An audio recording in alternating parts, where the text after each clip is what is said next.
So we have a BMW here with a CCC head unit, and it keeps rebooting. So we're gonna show you how to remove this.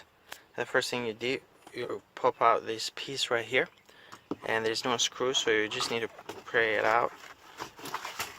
Once you pry that out, there's a wire harness on the back here. We have it disconnected, but it goes right there. You just simply pull that out. The next thing you need to do is you have two Phillips screws, one there, one there. Once you remove those, then you can pull this out. It will be difficult, but you can. You want to just be careful so you don't break this piece, but it just comes right out. And then you have these electrical connectors for the climate control. And once you unplug those, then you come down here. You have 1, 2, 3, 4 screws. They're Phillips screws, and we have already removed them. Once you do remove those screws, then you can go ahead and just pull this CCC unit out. And there's wires on the back here you need to unplug.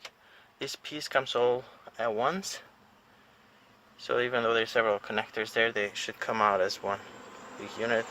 You have to unplug that and the fiber optic, and once you do that, you can just take out the CCC, and it takes about 10 minutes, and that's it.